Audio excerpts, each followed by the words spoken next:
Bienvenidos a este espacio hoy con una invitada que admiro profundamente porque ir contracorriente, alertar, alzar la voz cuando el mundo parece ir en una sola dirección es de valientes, es de convicción y es de amor, no solo por la familia que ella tiene y ha construido, sino el amor por la familia humana, por una sociedad sana mentalmente, una sociedad verdaderamente feliz y equilibrada. Es la educadora y escritora chilena Carolina Stephens. Bienvenida, ¿cómo estás? Muy buenos días, buenas tardes, buenas noches a todos los que están escuchando. Yo feliz de estar conversando contigo y me siento tan honrada que me diga autora, porque nunca lo pensé. Nunca lo pensaste y ya vas para tu segundo libro, o sea, primero secuestrado por las pantallas y ahora ha salido un segundo libro. Sí, que se llama Atrapados en la Red, que recién salió de la imprenta, recién. Todavía no lo tengo en mis manos, pero ya mañana lo voy a poder, le voy a poder hacer cariñito y darle besos. Mañana ya lo voy a poder conocer, como te decía, y está fresquito, fresquito. Y se trata sobre adolescencia, salud mental y el efecto que tiene las redes sociales en estos cerebros que están tan cambiando, que tan cambiantes como son los cerebros adolescentes. Muy bien, pues precisamente hoy vamos a hablar del efecto que tienen las pantallas en el cerebro de nuestros niños.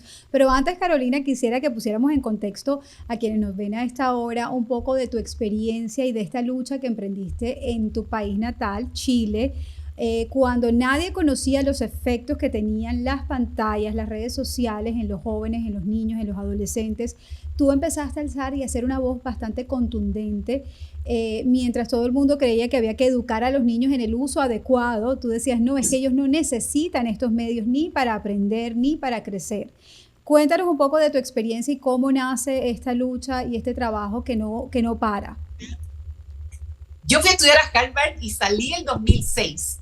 Y ahí me advirtieron que iban a salir estos aparatos, que iban a ser los tablets y los teléfonos, y que niños y adolescentes iban a poder tener conexión a internet 24/7. En ese tiempo todavía no habían redes sociales. Y este psicólogo dijo, nosotros creemos que eso va a causar daño, pero no podemos decir nada porque necesitamos mínimo 15 años de evidencia. Pero yo me quedé con la duda. Llegué a Chile, tuve mis niños y pasaron los años y se cumplieron los 15 años y empezaron a aparecer los papers. Como exalumna de Harvard siempre tengo acceso a papers, journals, libros recién salidos. Y el primer libro que leí se llama Glow Kids, del psicólogo Nicolás Cardaras, que en español, si mal no recuerdo, se llama Niños Pantalla. Lo leí y casi me caí sentada y rápidamente dije, bueno, a lo mejor esto es fake news. Voy a comunicarme con mis profesores de Harvard que me pongan en contacto con gente de la Facultad de Medicina para pedir papers, y ahí empecé a estudiar. Y yo dije, aquí en Chile nadie dice nada, los pediatras, los psiquiatras. Bueno, voy a dar una charla para informarle a los papás de mi jardín infantil, donde yo trabajo, que es un preschool, niños de 2 a 4 años. Pero mi idea era hacer una charla y listo. Y a partir de una mamá me dijo, Carolina, este tema es muy importante, por favor haz otra para invitar a mis vecinos, a mis cuñados, a mis hermanas. Y dije yo, hago otra y listo. Y después esa misma mamá me dijo, Carolina, esto es demasiado importante, por favor haz una charla para niños.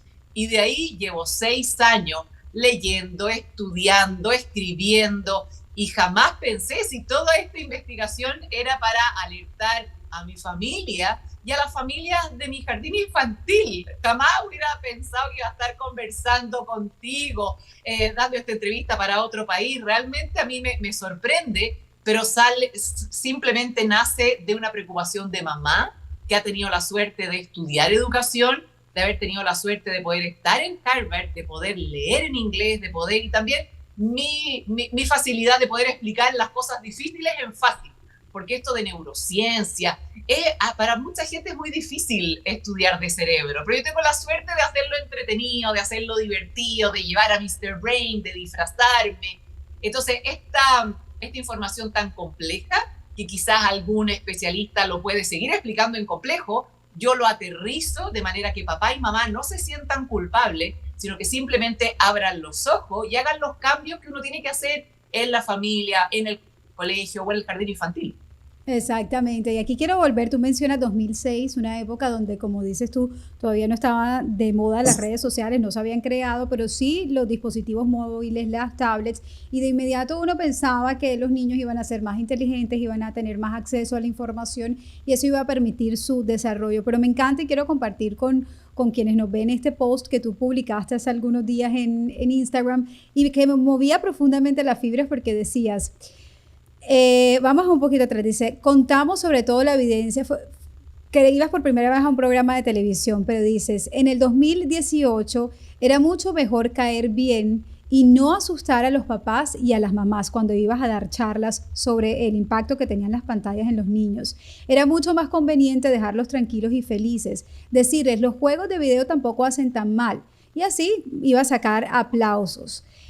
Y mencionas cómo tú, por querer alertar sobre el daño que tenían, las expertas que estaban a tu alrededor te decían, no, Carolina, si tú quieres seguir recibiendo invitaciones para dar charlas, tienes que bajar el tono, no puedes alertar a los padres, más bien edúcalos en cuántas horas le deben dar a los hijos en la pantalla, no seas tan drástica. ¿Cómo se mantiene, Carolina, uno en firme con su convicción cuando el mundo entero te está diciendo lo contrario, cuando las personas que supuestamente conocen digamos, cómo es el comportamiento de los niños, los psicólogos, los neurólogos, los maestros, te están diciendo, no, no, no, tú estás siendo exagerada? ¿Cómo te mantuviste tan firme en esa lucha? Es una mezcla. Yo lo que conversaba con mi marido porque decía, ¿cómo ha surgido esto? Primero, por mi personalidad y por los papás que yo tengo, siempre los he visto a ellos ser de una línea. Siempre, independiente de lo que opine el resto. Eso por un lado. Por otro lado, yo tengo mi trabajo. Mi trabajo es ser educadora, trabajar en un jardín infantil. Entonces, yo no necesito las charlas para vivir. Estas otras expertas, al parecer, sí. Porque este fue un programa de televisión chiquitito, donde yo no lo podía creer. ¿Cómo me encontraron? Decía yo, si mi vida es muy sencilla, mi casa, mi jardín infantil. Bueno, me ubicaron de este programa y yo fui con una maleta, porque en ese tiempo ya había leído una maleta de libro y llevé a Mr. Brain, llevé todo. Y así como estoy conversando contigo, les expliqué lo que yo sabía hasta el 2018, que era bastante menos de lo que yo sé hoy día. Y me impactó porque esta mujer me decía, Carolina, tú tienes un don, podrías ir a colegios a dar charlas, pero no te van a contratar si dices esto. Y yo le dije, pero si es que a mí no me interesa, primero que nada, nunca pensé que me podían contratar de alguna parte. Y segundo, yo soy una mujer honesta que voy a decir la verdad y esto es grave. Entonces, que ella me haya dicho, no, Carolina, baja el tono para que te contraten. Hoy día la tecnología, mientras más tecnología tiene el colegio, mejor se ve el colegio, se ve como colegio más elegante. Y ella dio muchas charlas por muchos años y yo tranquilita, explicándole a mi vecina, a mi cuñada, o sea, yo tenía que hacer el camino difícil, pero pucha que las diosas me han premiado, porque hoy día esta misma experta se ha dado vuelta a la chaqueta varias veces y a mí nadie puede decir que la Carolina ha cambiado el discurso, porque si tú buscas todas las entrevistas de hace muchos años, lo único que puedes decir, claro, la Carolina hablaba quizás con menos evidencia, con menos libros a cuesta, pero yo siempre dije, y no lo inventé yo, esto lo vienen diciendo en Harvard desde el 2006, y la evidencia hoy día está a la vista. Ahora, lo que a mí me duele es que los niños que se pudieron haber salvado desde el 2018, si es que esas expertas, nosotros los papás y los profesores se hubieran puesto las pilas, esos niños se hubieran podido salvar. Y eso es lo que a mí me da rabia, porque hay gente que me dice, ya, Carolina, pero la gente puede cambiar de opinión. Sí, pero si tú supiste, si tú sabías la evidencia científica y no alzaste la voz, para mí eso es grave. Y yo lo considero como maltrato infantil. O sea, porque si una mamá y un papá que van a un colegio y llega esta experta y dice, no, no hace mal, no se lo quite, es muy exagerado, es tener un estilo parental autoritario, como dicen otros, hay que educar en un sano uso de juegos de video, en un sano uso de redes sociales. Bueno, ya hay niños que efectivamente no les pasa nada porque no tienen esa predisposición genética para generar adicción. Pero hay otros que sí, y hoy día están sin colegio porque han cerrado el año antes o están con terapia psiquiátrica y recién ahora algunos psiquiatras en Chile se han atrevido a alzar un poquito la voz. Y yo también digo, ¿dónde estaban hace 6 años? Porque los doctores, perdón, los invitan a congresos, les pagan cruceros, o sea, ellos sabían de esto, pero no tuvieron la fuerza para ir en contra de la corriente. Y también, por otro lado, yo tengo una familia, tengo un marido amoroso, tengo hijos exquisitos. Yo, si el mundo me tira piedra, yo me voy a mi casa y soy feliz. Entonces, por eso yo siempre me he sentido muy cubierta, no tan solo por el amor de mi familia, también la seguridad que me da el trabajo. Y si nadie me quiere escuchar afuera, bueno, qué pena, siempre va a haber alguien. Pero yo no dependo ni de la empresa tecnológica para que me pague charla, no dependo de los colegios que me contraten. Yo soy una persona libre y esa libertad es la que a mí me da la posibilidad de decir lo que quiero. Exactamente. Sin consecuencias. Exactamente. Y qué importante, y lo que mencionas tú con respecto a los niños y al maltrato infantil, la responsabilidad más grande que tenemos los adultos es la protección precisamente de los menores de edad.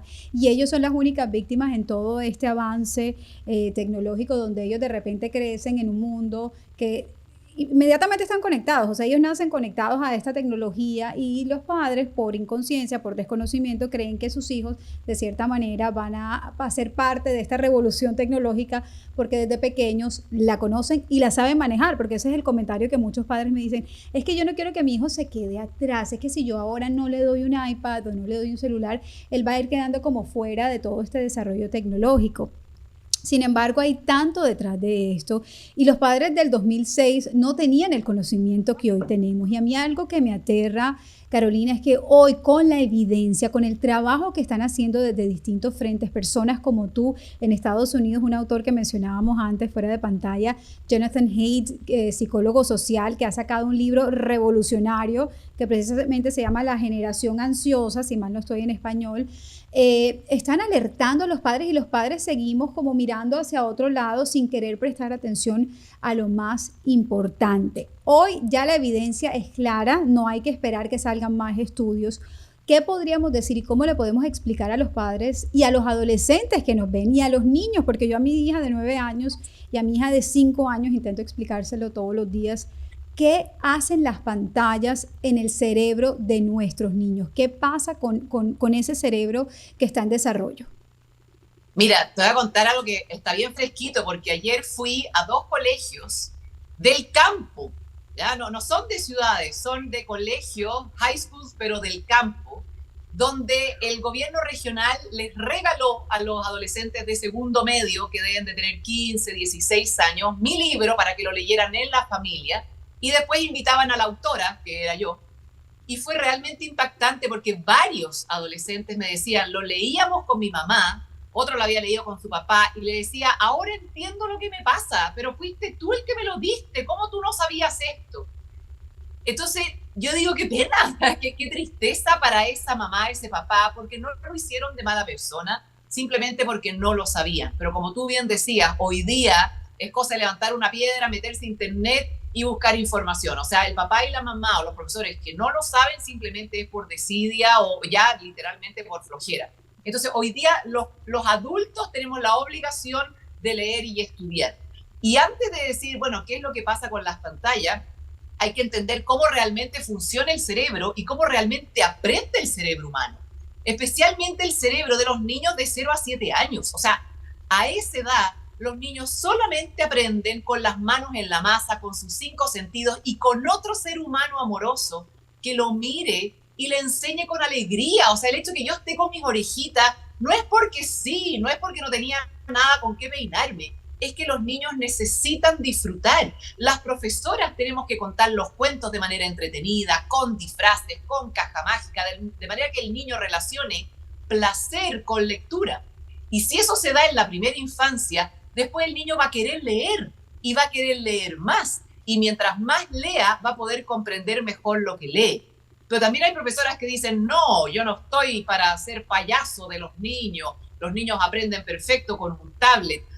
Efectivamente pueden aprender un par de palabras, pueden aprender algunos colores, pero ¿a qué costo? Entonces, si yo sé que el niño aprende en el patio, en el bosque, aprendiendo qué sé yo, a contar, pero con piedras, con ramitas, ahí tendríamos una revolución en educación. Y si alguien llega a venderme una aplicación educativa, yo le voy a decir, el cerebro de los niños no aprende con eso, sabe que no. Pero hay mucho desconocimiento de cómo realmente aprende el cerebro humano. Y después, si tú ves que ese mismo cerebro que tiene ansias de correr, de jugar, de ensuciarse, de conversar y de cantar, tú le pasas un tablet o un teléfono celular disfrazado de robot, ese niño va a sentir placer, un placer mucho mayor, un placer anormal, pero es mucho mayor que salir a jugar a la pelota. Entonces, este cerebro, como se va cableando a medida que van pasando los años, el cerebro dice, esto es demasiado placer para mí, para volver a sentir el mismo nivel de placer me tienes que dar más. Y ese neurotransmisor que se llama dopamina, que siempre le explico a los niños que es como gotitas, que cuando yo veo aquí a los niños en el jardín jugar, saltar, ese cerebro dopamina y placer. Y a la semana seguir jugando y voy a sentir ese mismo placer, pero con esa pantalla es tanto, pero tanto el placer que para la próxima vez necesito más pantalla y después más pantalla. Y cuando no me la das, entro en modo rabieta, berrinche. Yo necesito mi placer descomunal y si no me lo das te voy a pegar, le voy a pegar al amigo, no me voy a querer concentrar en clase. Entonces, por eso hay que entender, y especialmente las profesoras, que no hay que poner ni una pantalla, pero ni una hasta los 13 años. 13 años. Gracias por ser parte de esta comunidad, de este canal. Es muy importante para mí contar con sus comentarios, así que debajo de cada video comenten sus opiniones, sus reflexiones, hagan sus preguntas. Es muy importante para mí leerlos y además que se suscriban al canal, hagan clic en la campanita y compartan el contenido con otras personas, sus familiares, sus seres queridos, sus amistades. Es muy importante compartir aquellas cosas que les llegan al corazón y que podamos todos crecer juntos como esa familia muy amada de Dios. Gracias. De manera de yo es creativo, piensa críticamente y recién ahí yo le puedo enseñar programación robótica, pero es un cerebro que ya está cableado en el placer de la lectura, el placer de la matemática, el placer de descubrir y también el tema de la imaginación. O sea, yo quiero que mis hijos y ojalá mis alumnos el día de mañana sean creadores de tecnología, pero para crear tecnología, para crear arte, para crear literatura, para crear cualquier cosa, primero, un cerebro sano y segundo, un cerebro con harta neurona conectada. Y lo único que estamos haciendo con nuestros hijos al pasarle un teléfono es que no conecte neurona y mate muchas neuronas de pasadita. ¿Por qué? ¿Por qué? O sea, cerebralmente, ¿qué pasa? ¿Y qué pasa con esa exposición a las pantallas en esa conexión neuronal? Eso es lo que yo le explico a mis hijas.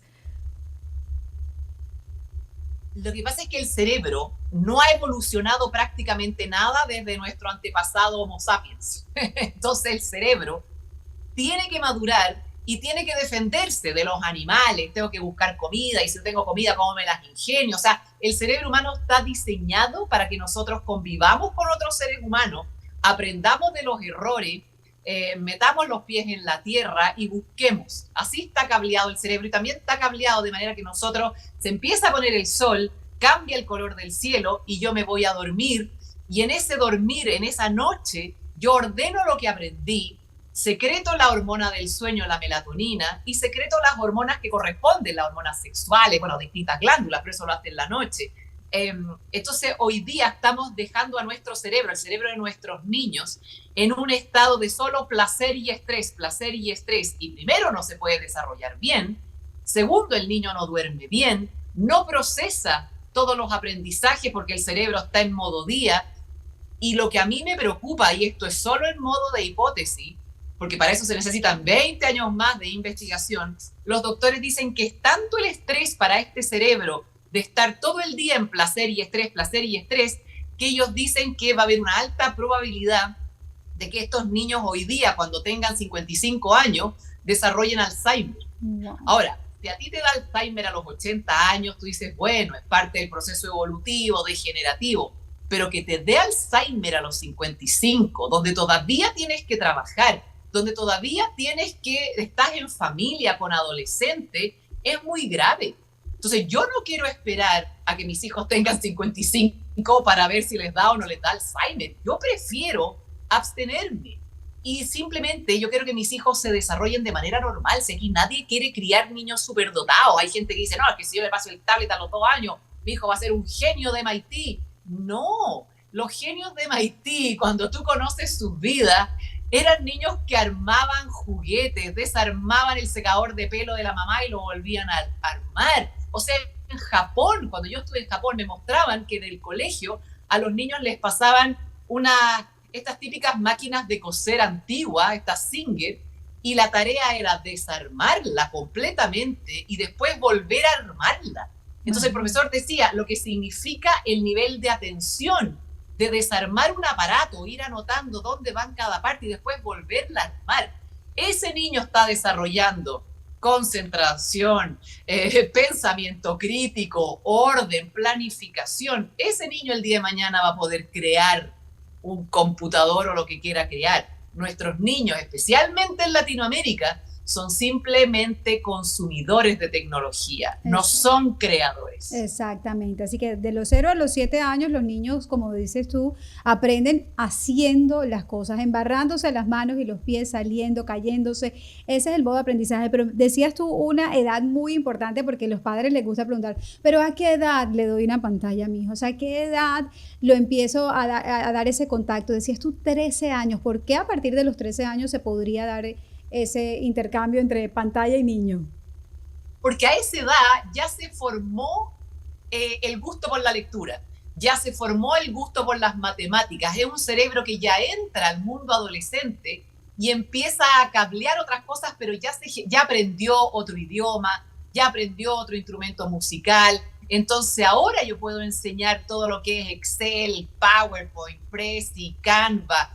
Si ese niño quiere indagar más y quiere programar, meterse a codificación, a robótica, ahí recién ese niño es capaz de contribuir, ahí recién es capaz de crear. Entonces, antes en Dinamarca me tocó ver todo un material didáctico de programación hecho en madera. Entonces, si un niño juega con Lego, arma cosas con cajas y se imagina barcos piratas, ese niño está desarrollando la imaginación, porque para crear una aplicación o un programa el día de mañana, primero tengo que saber detectar una necesidad. Perfecto, la necesidad de qué sé yo qué. Ahora, ¿cómo lo programo? ¿Cómo lo diseño? Él es un creador o ella es una creadora de algo que no existe. Y yo hablaba también con mis hijos. Chile, lo único que exporta es el cobre. Nosotros exportamos algo que no hemos creado. Nuestra tierra nos regala el cobre y es la billetera de Chile. Si a nosotros se nos acaba el cobre, Chile se va a la ruina. Nosotros tenemos que importar autos, importar computadores, importar escáneres. Nosotros importamos todo porque no nos da el cerebro para crear nada. Entonces, quiero que mis hijos sean creadores, porque insisto, si se nos acaba el cobre, ¿qué?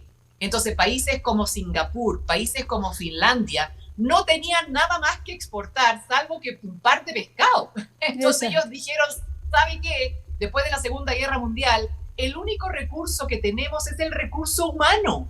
Entonces tenemos que gastarlo todo, y lo que no tenemos en educación. Muy bien. Y ahí recién, después de 60 años, tú exportas Nokia, como lo hizo Finlandia, exportas todo lo que exporta Singapur, pero hay que invertir primero en el recurso humano.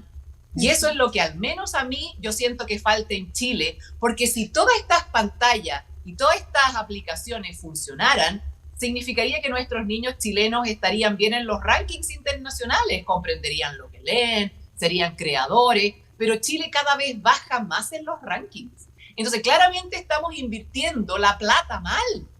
Entonces hagamos como Suecia. Suecia en la última prueba PISA salió en el lugar número 16 y ¿cómo se llama?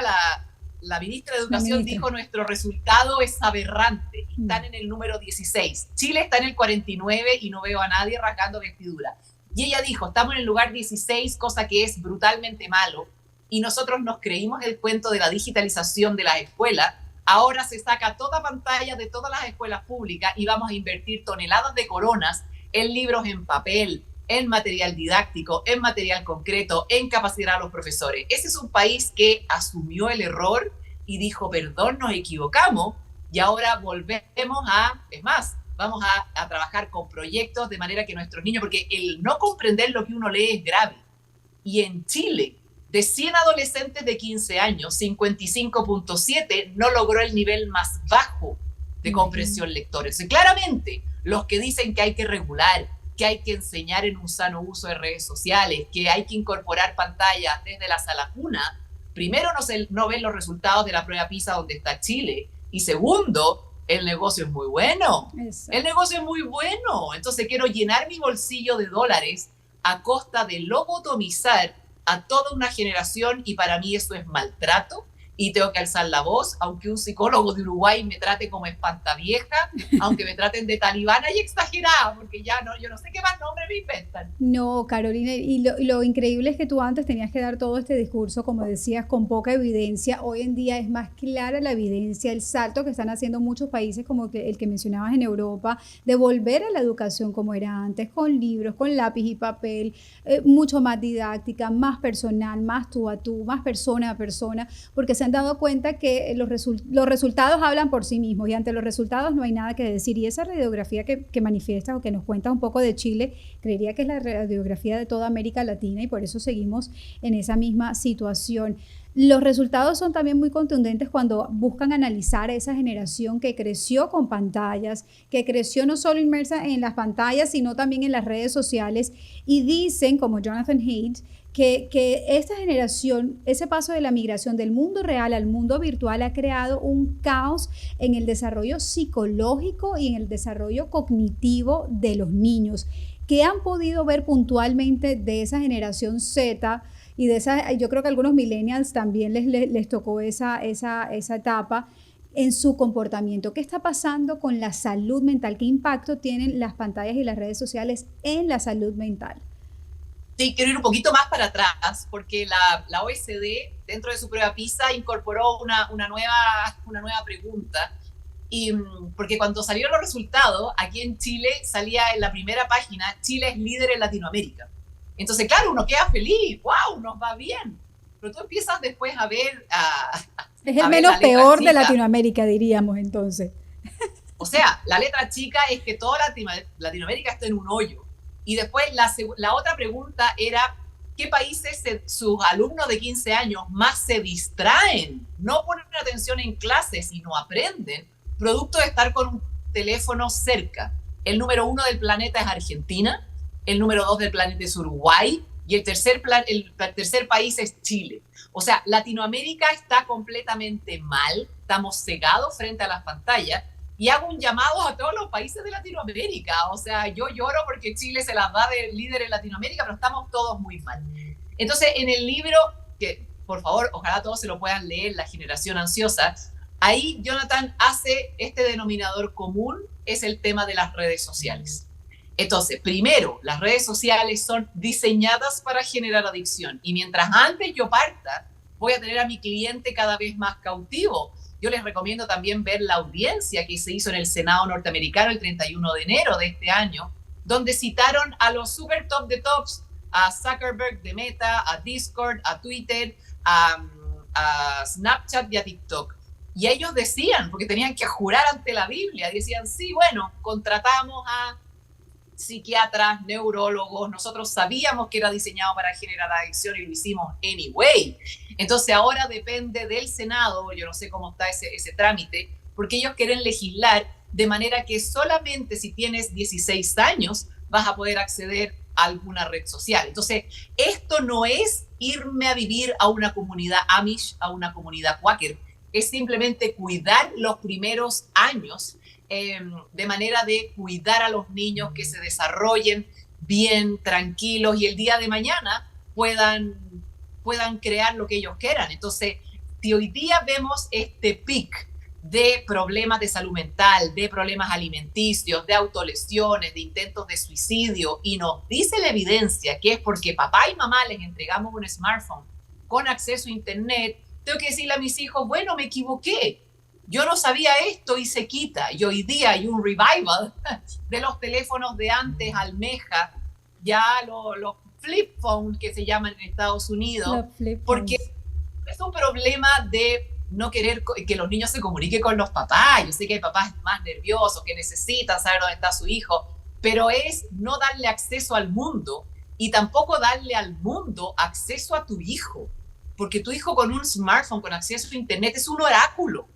Entonces, digámosle que todavía su cerebro no está preparado para el oráculo, pero sí puede tener un teléfono para llamar al papá, para llamar al amigo, pero no tiene todavía ni la madurez ni el derecho, porque esto va a ser en unos años más. Los psiquiatras norteamericanos dicen que si esto sigue así de mal, va a llegar un minuto, pero en 15 años más, donde el solo comprar un smartphone con acceso a internet, tú vas a tener que demostrar que eres mayor de 18 años. Pero eso va a ser en 15 años más. Hoy día, claro, para comprarlo tienes que demostrar que tienes 18 años, pero la mamá se lo da al niño, ya, o se lo da al adolescente. O sea, va a ser igual que si yo hoy día veo a una mamá pasándole alcohol o una cajetilla de cigarros a un niño, yo lo voy a demandar. Pues bien, en 15 años más, si yo veo a un niño con un tablet o con un teléfono, voy a tener que demandar a esos padres. Pero hoy día está totalmente normalizado. Y ese es el cambio cultural que tenemos que hacer, pero conversando, como lo estamos haciendo tú y yo, conversando con la vecina, con la amiga, porque esto es simplemente por la salud y la seguridad de nuestros hijos y porque los queremos, los tenemos que cuidar. Sí, es que mira que Jonathan dice eso, hemos sobreprotegido a nuestros hijos en el mundo real, que es el gran error que hemos cometido, pero en el mundo virtual están completamente desprotegidos. Nosotros creemos que porque están dentro de nuestra casa, en su cuarto, ellos están súper cuidados cuando el mayor riesgo lo tienen en estos celulares. Recordemos que la adicción a la pornografía en los niños es altísima. El tema de depredadores sexuales en las redes sociales y en las plataformas también es súper alta. Las niñas, el tema de la depresión, de la ansiedad, de los desórdenes alimenticios, también por el tema de ese acceso constante a las redes sociales. Su cerebro no está desarrollado aún, su autoestima tampoco. Entonces estamos obligando de cierta manera a nuestros hijos a que ellos aprendan solos a regularse, a ponerle tiempo al tiempo que tienen en las redes sociales cuando ellos no tienen esa capacidad. Pero no los dejamos ir a la esquina en bicicleta o no los dejamos ir solos a algún lado porque nos da pavor. Perdón, que se cortó, no te escuché la pregunta. No, entonces te digo que cómo sobreprotegimos a nuestros hijos, Caro, en el mundo real, cuando ese mundo real es lo que les permite a ellos crecer, pero los tenemos completamente abandonados en ese mundo virtual, pensando que ellos son lo suficientemente maduros para autorregularse y saber filtrar la información. Si ellos ven algo que está malo, sí, ellos van a cerrar la información y no van a ver nada. Por supuesto que no. No, a mí ese tema, a mí el que me preocupa, porque el tema del contenido inadecuado en niños pequeños es trauma. Aquí en Chile quedó la grande, porque unos estudiantes tomaron fotos de compañeras y con inteligencia artificial les pusieron cuerpos sin ropa y lo viralizaron. Uno de los abogados del victimario dijo, ay, pero si es un error de adolescente, no le pongamos tanto. Fue tal el estrés y el trauma que están viviendo esas alumnas que los papás demandaron al colegio y los jueces dijeron hay que expulsar a esos alumnos. Ahora, ese colegio está sufriendo porque los profesores, imagínate el ánimo, el ambiente de ese colegio, pero hay que entender que tú no puedes educar en algo que está diseñado para que nuestros niños no se autorregulen. Yo no dudo que quizás esos papás, porque en ese colegio, a mí me consta, me trataban de exagerada y talibana, y no querían saber nada conmigo, porque ellos eran de educar. Bueno, no les ha resultado muy bien con la educación, porque por más que yo le diga al niño, no hagas esto, estos son los riesgos, el cerebro adolescente, que está justo aquí en la parte de la corteza prefrontal, que es el jefe del cerebro, no puede autorregularse porque a los 25 años recién al 100% se pueden autorregular. Entonces, si un amigo me dice, no, hazlo, ¿qué te importa? El adolescente nunca piensa que algo malo le va a pasar. Siempre eso le pasa a otros. Pero ahora, ¿cómo estarán esas familias? Porque me dicen, eran alumnos buenos, no eran los malos. Eran alumnos normales que cometieron un error garrafal porque papá y mamá le dieron algo, un aparato, que es el smartphone, de manera anticipada. Para mí aquí los únicos culpables son los padres y madres de aquellos alumnos. Los alumnos son víctimas de un cerebro inmaduro, de una tecnología que está diseñada para que ellos, porque hoy día esas aplicaciones de inteligencia artificial son gratuitas, cualquiera la puede usar. Y bueno, pero ¿qué pasa con las víctimas? ¿Qué pasa con esas niñitas que hoy día no van al colegio, están con terapia psiquiátrica, porque ellas fueron al colegio a jugar, a aprender y se vieron envueltas en este problema? Exactamente. Entonces, digamos que para aterrizar a los padres que nos están viendo, a los 13 años podemos darles acceso a las pantallas, no antes de los 13 años. A ver, ¿qué es lo que dice Jonathan Haidt? Ajá. Primero, colegios libres de celulares. Libres. Desde el prekinder hasta el cuarto medio, hasta el senior school, 0. O sea, el celular se apaga entrando al colegio y lo podrá aprender saliendo del colegio. Ahí tenemos a los niños en este espacio seguro de aprendizaje, de deporte, de amistad. Colegios sin celulares. Segundo, que es lo que dice Jonathan, nada de smartphones hasta los 14 años. Pero smartphone para llamar, ser llamado y mandar un mensaje de texto. Y recién a los 16 años, darles permiso, si es que tú consideras que tienes un cerebro ya más maduro, acceso a redes sociales. Y por último, más juego libre y no estructurado. Ahora, si un niño de quinto básico tiene que hacer una planilla Excel o un PowerPoint, no hay problema. Si es qué tecnología, con qué fin y para qué edad. Pero los niños tienen que aprender a escribir con papel y lápiz, porque esa es la única forma de que lo que está aprendiendo le quede grabado en el cerebro. Entonces, si yo le paso un laptop con estos Chromebooks a niños de kinder, primero básico, están dejando de aprender cosas que son vitales para su vida. Porque una cosa es que lo pueda anotar así en el teclado, pero si yo quiero que el aprendizaje quede grabado en su cerebro, tiene que ser con un lápiz. Entonces, hoy día esas investigaciones están y han hecho estudios con universitarios que ya tienen cerebro desarrollado, y el grupo que más aprende es el que fue a clases con papel y lápiz, y los que menos aprendieron fueron los que tomaron foto al PowerPoint y los que llevaron su tablet. Entonces, obviamente el universitario va a tener que hacer su paper, su trabajo en el computador, si eso yo no lo niego, pero que en clases tome notas si es que yo como profesora quiero que realmente aprendan. Exactamente. Ahora, ¿cómo tenemos esa conversación con nuestros hijos? Es una de las preguntas que las mamás me hacen. ¿Cómo me acerco? Yo le explico a mi hija. La vez pasada hablábamos con la nuestra que tiene 9, la mayor, y le decíamos, porque mi esposo siempre está buscando esos celulares, esos flip phones, eventualmente va a salir, va a crecer, entonces, bueno, para estar en contacto con ella, le dice, ese es el celular que tú vas a tener, y ella responde con toda la inocencia, pero con toda la sinceridad, y dice, I'm going to be bullied, me van a hacer bullying, porque yo sé que voy a ser la única con ese celular. Entonces, ¿cómo tenemos esas conversaciones con nuestros hijos para que ellos entiendan que mamá y papá lo que están buscando es precisamente proteger su cerebro y que ellos tengan una infancia y un desarrollo lo más normal posible? Mi hija, cuando cumplió 12, yo le dije lo mismo. Yo te podría prestar uno de estos flip phones. Y me dijo, primero muerta. O sea, son horribles. Entonces no tiene nada. Y ese es el cambio cultural, porque obviamente un niño que está entrando en la adolescencia quiere pertenecer. Y uno se empieza a vestir de la misma forma, porque así es el cerebro adolescente. Entonces, por eso nos tenemos que unir como sociedad y entender. Porque si todos los papás y mamás del curso de tu hija le creen a Jonathan Haidt y se leen en el libro, van a decir, bueno, nada, hasta los 14 años. ¿Te fijas? Y nada de redes sociales, aunque llores, aunque patalees, hasta los 16.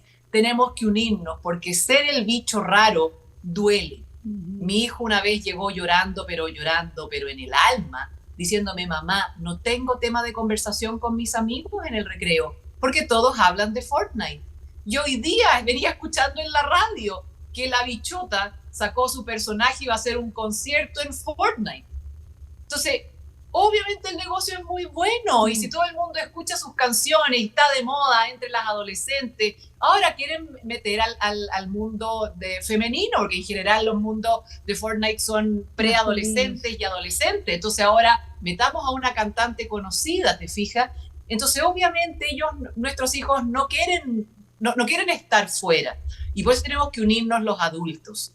Porque obviamente es difícil. Bueno, y mi hijo, que llegaba llorando, que no tenía tema de conversación, yo le decía, yo te quiero y te cuido. Me decía, mamá, pero es que un ratito. Así yo aprendo los nombres de los personajes y te juro que aprendo rápido y lo apago.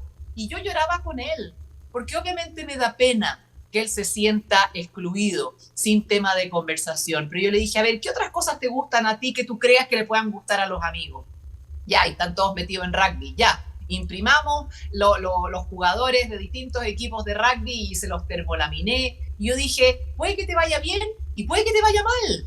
Ojalá los saques en el recreo y pongas tema de conversación. Ese día yo estuve con la garganta apretada todo el día porque no sabía cómo le iba a ir a mi hijo. Y llegó feliz, me dijo, mamá, empezaron a hablar de Fortnite y le dije, no sean fome, no sean lateros, hablemos del Mundial de Rugby. Sacó los personajes y cambiaron el tema. Y le dije, ¿te das cuenta que tú fuiste ahí un líder? Tú fuiste capaz de cambiar el tema. Entonces, obviamente una mamá no quiere que su hijo sufra, pero yo también sé que uno solamente sufre para aprender uno tiene que sufrir. Nada cuando es en bonito te sirve en la vida. Tú has aprendido cuando has llorado, cuando te has caído y cuando has sufrido.